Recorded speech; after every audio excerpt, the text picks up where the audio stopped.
Area 51 America में एक जगह का नाम है और ये जगह बहुत ही खुफिया है। यहाँ पर किसी का भी आना जाना मना है। यहाँ तक कि ये जगह अमेरिका के मैप पे भी नहीं थी। सरकार ये बात मानने को तैयार नहीं थी कि ये भी कोई जगह है।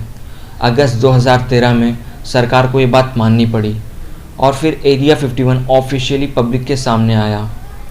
क्योंकि ये जगह आबादी से काफ़ी ज़्यादा दूर है, इसलिए पहले तो इस जगह के बारे में किसी को भी मालूम नहीं था। फिर 1950 में लोगों को कई बार यूएफओस दिखी। वहाँ के लोगों का कहना था कि एक ग्रीन कलर की यूएफओ थी जो कि बहुत ही ज़्यादा तेज़ी से ज़मीन की तरफ आ रही थी, जो कि प्लेन की स्पीड से काफ़ी तेज़ थी। कहने का मतलब कि वो प्लेन तो बिल्कुल भी नहीं थी। वहाँ के लोगों का कहना है कि 1947 में यहाँ एक स्पेसशिप का एक्सीडेंट हो गया था जिसमें एलियंस थे।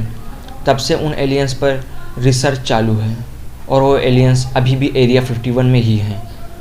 उनका कहना है कि नासा के साइंटिस्ट भी इस प्रोजेक्ट पर काम कर रहे हैं और उनका संपर्क एलियंस से होते रहता है। वो उनकी टेक्नोलॉजी सीख रहे हैं, इसीलिए आज अमेरिका इतने आगे है। अफवाह तो ये भी है कि मून लैंडिंग भी फेक है, जिसकी शूटिंग एरिया 51 में ही हुई। 1989 में बॉब लिजार के एक इंटरव्यू के बाद लोग इस चीज़ पे और भी ज़्यादा विश्वास करने लगे और ये दुनिया भर में चर्चा का विषय बन गया। बॉब लिजार, जो कि एरिया 51 में काम कर चुके हैं, वो वहाँ पर एलियन टेक्नोलॉजी को रिवर्स इंजीनियरिंग करके उस टेक्नोलॉजी के बारे में पता लगा रहे थे। तो बॉब लिजार ने एक इंटरव्यू में बताया कि उन्होंने एरिया 51 में एलियंस को देखा है जो कि किसी का भी दिमाग पढ़ सकते हैं, यानी बिना कुछ कहे वो आपके मन की बात जान सकते हैं।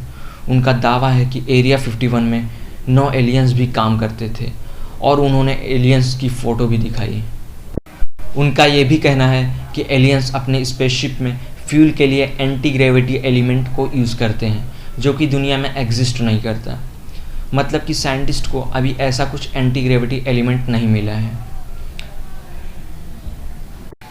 ये एंटी ग्रेविटी एलिमेंट ग्रेविटी के इफ़ेक्ट को ख़त्म कर देता है, जिससे कोई भी चीज़ हवा में बिना किसी एनर्जी के उड़ने लगेगी। उन्होंने गवर्नमेंट के कुछ डॉक्यूमेंट्स भी पढ़े हैं जिसमें पता चला है कि एलियंस का धरती से कनेक्शन करीब 10,000 साल से भी ज़्यादा पुराना है। एरिया 51 अमेरिका का एक एयरफोर्स बेस है जहां नए नए एयरक्राफ्ट्स और हथियार बनाए जाते हैं और उनकी टेस्टिंग भी होती है। अलग अलग प्रकार के एयरक्राफ्ट्स यहाँ पहले से ही उड़ते हैं, जिसे लोग शायद यूएफओस बोल देते हैं।